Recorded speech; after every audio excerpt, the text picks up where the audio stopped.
Hi children, good morning. Today we are going to learn the lesson number 9, Animal Life. What is that children? Animal Life. Take page number 69. So on the top you can see different type of animals. So before going to this lesson, I would like to ask a few questions children. First of all, do you see any kind of animals around you? Do you see any kind of animals around you? Say yes or no. Yes. So what are the common animals that you see in your surroundings? Yes. Dog, cat, dog, cat, goat, okay, cow, buffalo. Only this or still anyone? Yes, buffalo. Next one. So many type of insects. Next, worms. So elephant. So these are the animals that you see in your surroundings. Sometimes very good. Camel. Okay.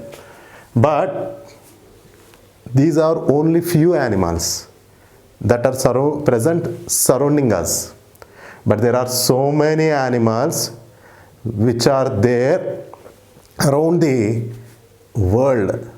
Those animals are huge in number. And children, have you ever visited to the zoo park? In the zoo park, you can see so many types of animals, snakes, birds, etc. Okay. Now in this lesson, we are going to learn about the life of animals.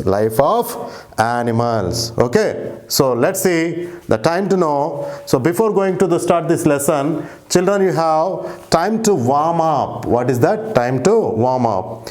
Guess where do these animals live? So here see, these are the animals. The first one is, what is that children? Bird. Second one is elephant. And third one is fish. Where do these animals live? Do all the animals live on the land? Yes or no? No. Some animals live inside the water, some animals live on the trees, and some fly in the air. Some animals live inside the burrows also. Okay. So now in this lesson we are going to learn the life of animals, which is called animals life. Time to know, no matter where you are, I mean, whether you are present at home, at school, or on vacation. Vacation means holidays. The fascinating world of wildlife, the fascinating world of wildlife. Fascinating world of wildlife is there to be discovered. So far we know only some animals, but there is a world of animals we have to discover in the future. Stop, look and listen, and you will be surprised by how many animals are around. Stop, look and listen. So when you are on the way to your house from the school or to your friend's house, you just stop in the middle of the way and see and look, okay, and listen to the different sounds of these animals.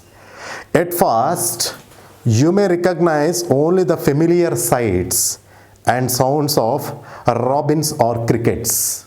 So these are the insects. Okay, at first sight you may recognize only few animals or few sounds of animals, not all.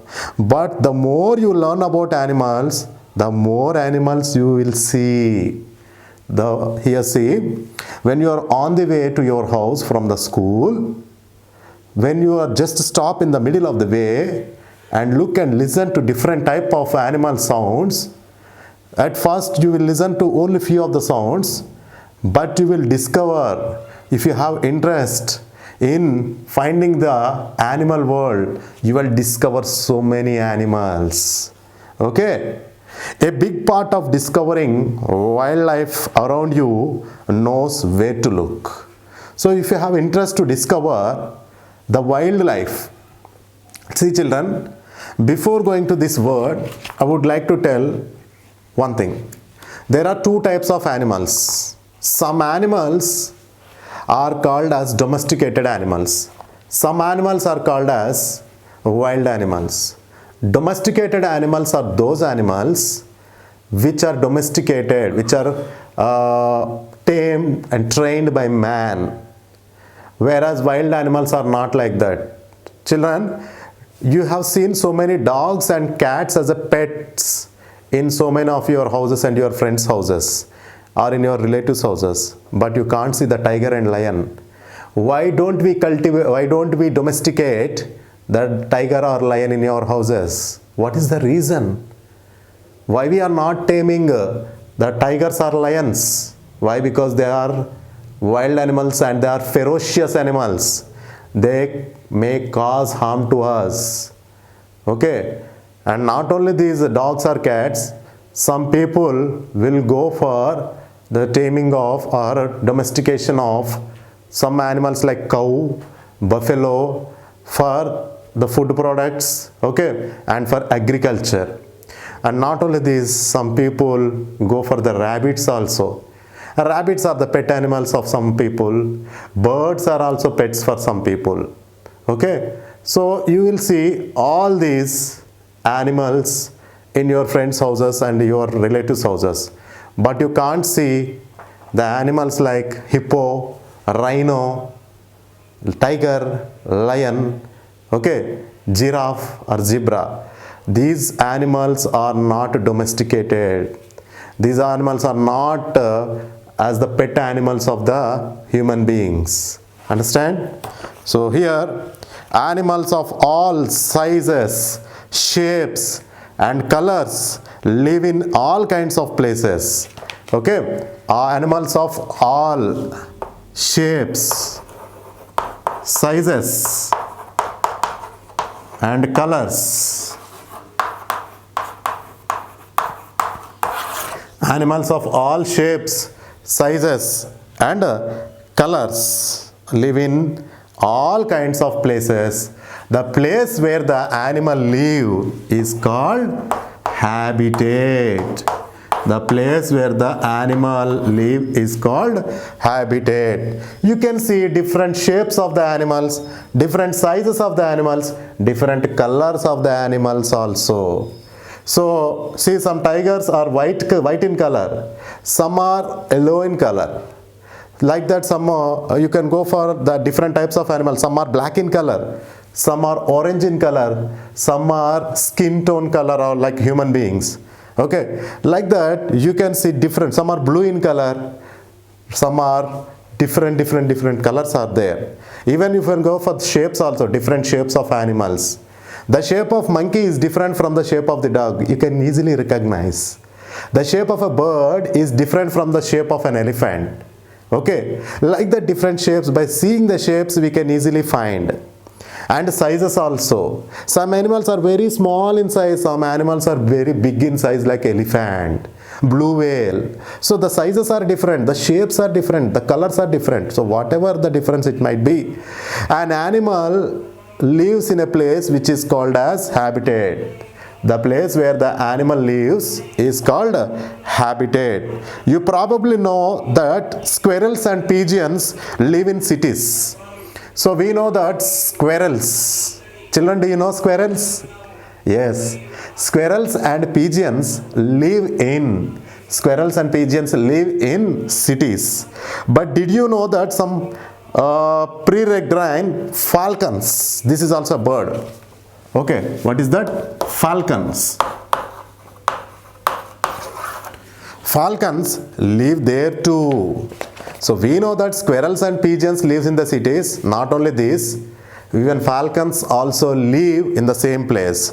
More and more birds or all kinds and other animals like turtles, small tortoises, suburbs and turtles, woodchucks, raccoons and deer are finding what they need to live near, even in towns, suburban cities and cities. So you can see the examples here: turtles, woodchucks, raccoons, even and deer. These kinds of animals are also present in the cities, towns and even in suburbans also. Okay, suburban means it is a semi-city, like it is neither a village, it is neither a town nor a city, in between. That is called as suburban. No matter where they live, all animals must have, yes, the basic thing, all animals require, no matter where they live, whether they live in water, whether they live on the land, whether they live on the trees, no matter where they live, all these animals must have, they require food, water, shelter and space. Yes children, even human beings also require food. Am I right or wrong? Yes. Even human beings require water. Okay, the animals also require water. If you go to the zoo, so water will be present, that water will be drunken by the different types of animals, and birds also require water. Shelter, you can see the shelter, these different types of animals, when there is a heavy rain or when there is a heavy temperature, these will go under the caves or go under the shade of the trees. Okay, so these are the places, and the space also, now different body coverings are there. Okay, now let's see. Okay, see children, now different body coverings. So what are the body coverings? If you'll observe the different types of animals like the dog, okay, polar bear and the elephant, or any animal you take, they have the body covering. Now we are going to learn about these body coverings. All animals have body coverings. All animals have body coverings. Yes, all animals have body coverings. All animals have body coverings. There are many different types of body coverings. So body coverings are also many types. One of the main characteristics that is used to distinguish one class of animals from other type is skin covering. Says this is very important children. Skin covering. The body covering is called as skin covering. So by skin covering we can distinguish, or that means we can identify one class of animals from other class. For example, if you see the skin covering of the dogs, yes, you can identify this is a dog. If you go for the skin covering of a zebra, yes, that is different and this is different. That means the skin covering is used to identify the different types of animals. Okay, so next one, mammals have hair or fur. So let's see here. Mammals have hair or fur. See children, we come under mammals. All the animals which gives milk are called mammals. So mammals are milching animals. Mammals are milching animals. That means which gives milk to the babies. So the mammals like a dog, cat, goat, buffalo, zebra, giraffe, all these come under mammals only children. Even human beings also, all these animals have hair or fur. Okay, birds have feathers. You have, see children, yes, birds have, what do the birds have? Birds have feathers. You can see the different types of birds. These birds will have feathers on the skin. Reptiles have dry scales. Reptiles. See children, what are reptiles? Snake, crocodile, tortoise, all these are reptiles have dry scales on the skin. Dry scales on the skin. The skin will be very different. Small scales will be present. Amphibians have soft, moist skin. Now let's go for amphibians. Children, what are amphibians? Amphibians are those animals. Okay, amphibians are those animals which live on the land and in the water. So amphibians. Amphi means both, which is both on the land, in the water, have moist skin. Amphibians have moist skin, soft moist skin. So these amphibians have soft moist skin. Amphibians have soft and moist skin. Fish have wet, slimy scales. Okay, see children, when your mother cooks the food or you go to the fish market, before cutting the fish, okay, they will rub with the scrubber. So if you will observe, that skin will be peeled off. Those are called scales. Fish have scales. Fish have scales. See, these are the body coverings. Mammals have hair or fur. Birds have feathers. Reptiles have dry scales. Amphibians have soft and moist. Moist means very wet. Okay, skin. And fishes have scales. So these are the animals which are having different types of body coverings. Although each skin covering is useful in many ways, the focus of this information is how various colors and patterns help an animal survive, stands for survival. See children, fishes have scales, mammals have fur, okay, birds have feathers. So this means this skin type is useful for the animal to make live. Survival means to make live. Now we have an activity. Let us see. Okay. Children, before going to the activity, take page number 70. Okay, now you can see the figures here. The first one is the feather, second one is the fur, third one is the scales. The dry scales are present in reptiles, and the scales, some soft scales are present in where? Fishes. Fur and feathers are present in birds. Fur is present on the skin of mammals.